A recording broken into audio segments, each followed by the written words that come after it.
እድለኛ ነን እንደውም 1-0 ስለሆነ እድለኛ ነን። ምንም አንመስልም። ቅያሪዎቹ ራሱ በቃ አይሆንም ወይ ኳሱን አልያዝነው ወይ መጠለ ምትትር ነው የምንጮተው ምናምን በቃ የሆነ ቅርጹ ትናስጠላ።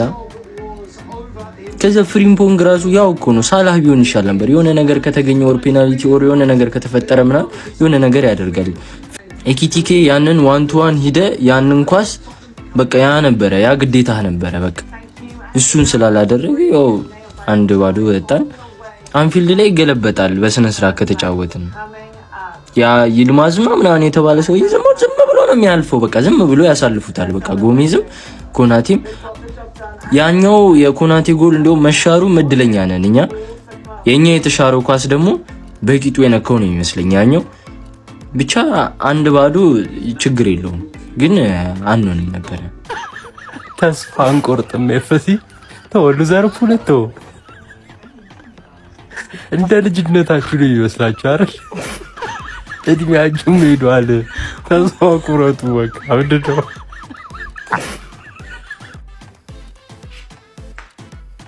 ሲጀመር በቃል እግዚአብሔር ነው።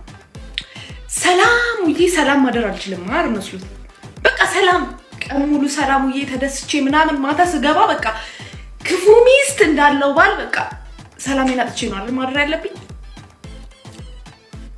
ወይ ከፕሮግራም ያለውንኩ ወይ ከጫወታው አለውንኩ በጌታ ስም ደግሞ በጋላታሳራይ ድጋሚ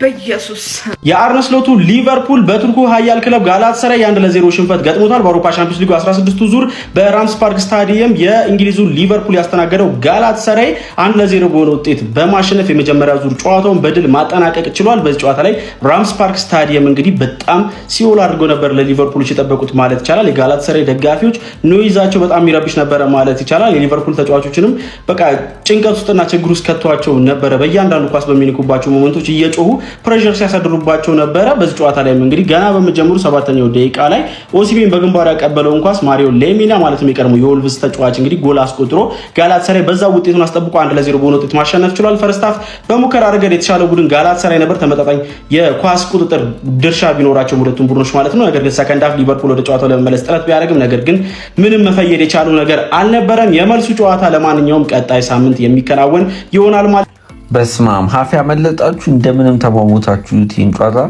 መሀል ሜዳ ላይ ኳሷን ጭራሽ ነው ማታዩት።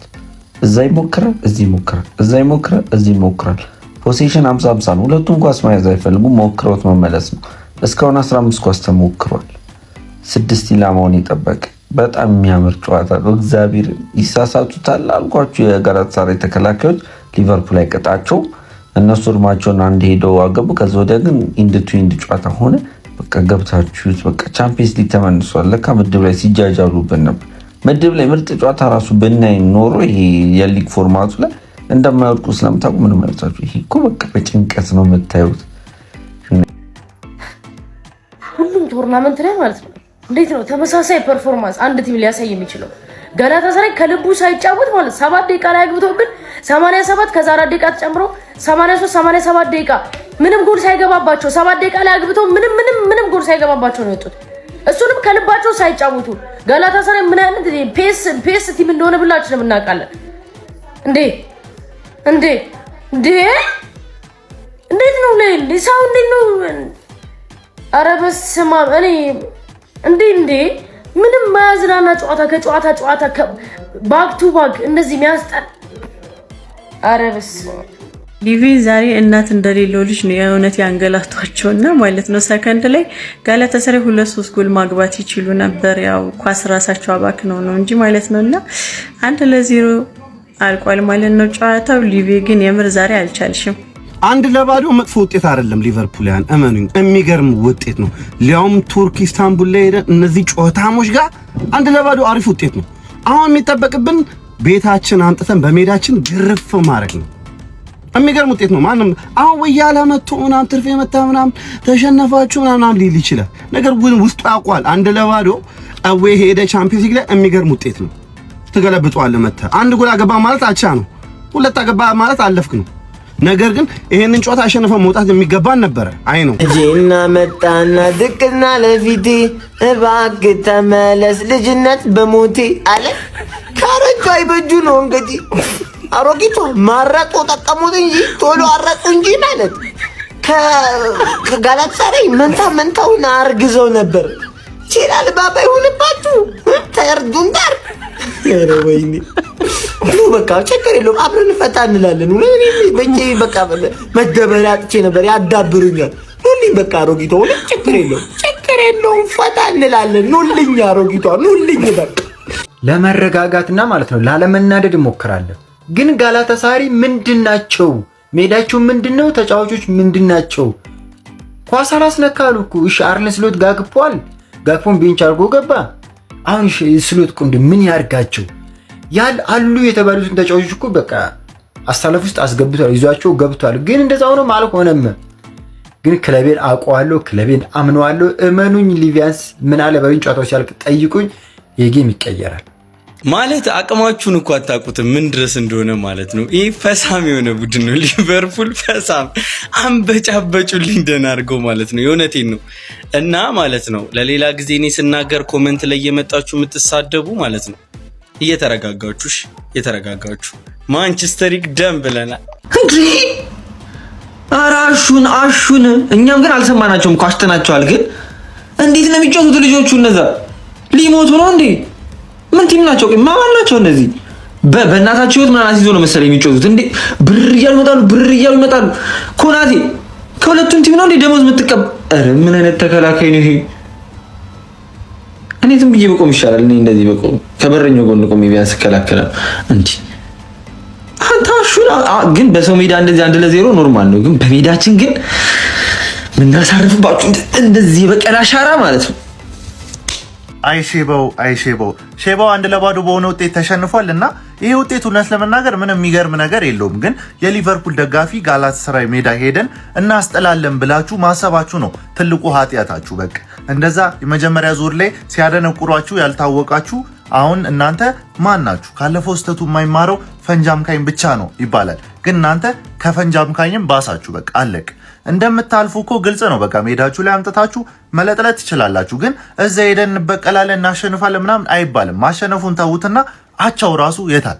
ኢስታንቡል ድረስ እየሄድክ ሁልጊዜ ከመለጥለት አለመጮት በስንት ጣም ቻምፒዮንስ ሊግ አልገባው ምናምን ያው መዝናኛ ያለች አይደል እንዴ ሸበው ሁልጊዜ እኔ አሁን እድል አላችሁ ብዬ ነው በደንቡ ለማልነቁራችሁ የማለፍ ግን ደግሞ በዚህ ፐርፎርማንሳችሁ ጭራሽ ነው ቻምፒዮንስ ሊግ የማይመጥናችሁ ማለት ነው። ጭራሽ አይመጥናችሁም። 3 ጨዋታ 2 ውድድር ምናምን ወዳደር ጭራሽ እኮ ነው የምላችሁ። እያንዳንዱ ተጫዋቾቻችሁ የሚያሳዩት ፐርፎርማንስ የደከመ ስታሳዝኑ 3-4 ጎል መቆጠር ነበረበት። እንዴት ጋላታሳራይ ከዚህ በላይ እንዳላስቆጠረ አላውቅም። እድሉን እያበላሸ ነው ጋላታሳራይ ራሱ ማለት ነው። ብዙ ኳሶችን አባክኗል።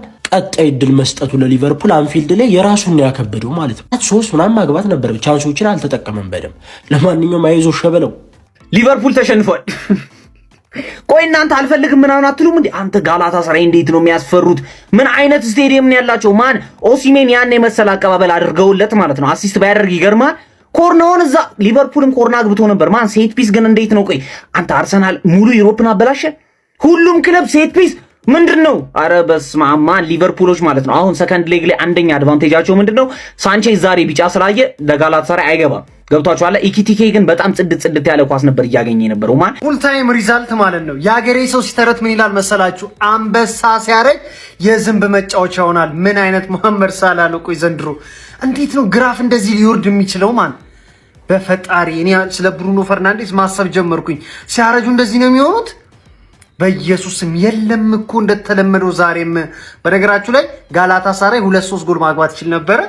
በጣም ደካማ አጨራረስ ፕላስ ደግሞ አግብቶም የተሻረበት። ሊቨርፑሎቹም ኖርማሊ አግብተው ተሽሮባቸዋል። የተለየ ነገር አላየሁም። እኔ ከሊቨርፑል የተለየ ነገር አላየሁም። ኤክስፔክት ያደረኩት ጨዋታ ነበረ። ጋላታሳራይ የሚናቅ ተጋጣሚ አይደለም ብያችሁ ነበር አይደለ? እኔ አንፊልድ ላይ ይቀየራል አይቀየርም አያገባኝም። ፕላስ እሱንም ለመናገር አይደለም የመጣሁት። ግን ጋላታሳራይ በሜዳው ከዚህ በላይ ማስቆጠር ይችል ነበር። ፕላስ ደግሞ አቅሙም ነበረው። የመጀመሪያ የቻምፒየንስ ሊግ ጨዋታ ጋላታሳራይ ሊቨርፑልን 1-0 አሸንፏል። እንዳልኩት ሊያስቀይመው ይችላል ብዬ ነበረ። ይሄው በሜዳው 1-0 አሸንፏል ጋላታሳራይ ሊቨርፑልን። ኧረ በስመ አብ ዛሬ ሆኖ አረጋግጠው መሄድ ይችሉ ነበር ወደ አንፊልድ ማለት ነው። ስንት እድል ነው የሚበሉት። ምን አይነት ይልማዝ የተባለ ዊንገር ጥሩ ስራ ሰርቶ ያልፋል። እዛ ሲደርስ ዲሲዥን ሜኪንግ ምንም ዜሮ። አሁን የመልሱ ጨዋታ ለሊቨርፑል በጣም ከባድ ነው የሚሆነው። ምክንያቱም ጋላታሳራይ አሁን ጥቅጥቅ ብለው እየተከላከሉ በካውንተር ጭራሽ ይበልጥ ለሊቨርፑል ከባድ ጌም ነው የሚሆነው። አይ ቲንክ ከዚህ በኋላ ጋላታሳራይ የሚያልፍ ይመስለኛል። እኔ ሆነስትሊ ሼቪት ይላል። ወይኔ አይዞን 1-0 አቀመሱሽ። አይዞሽ ወይኔ ሰው 500 ሚሊዮን ፓውንድ አውጥቶ እንደዚህ እንከራተታል። 500 ሚሊዮን ፓውንድ አውጥቶ የሚገርም ነው። ለማንኛውም የመልሱ ጨዋታ ሊገለብጡት ይችላሉ። 1-0 ነው የመጀመሪያው ጌም ያለቀው። ግን ይሄ ሊቨርፑል እንደዛ ማድረግ ይችላል ወይ ነው ትልቁ ጥያቄው። ከዚህ ጨዋታው ትልቁ ነገር ማለት ነው ፋሚሊ ያው በሰፊ ውጤት አለመሸነፋችን ነው።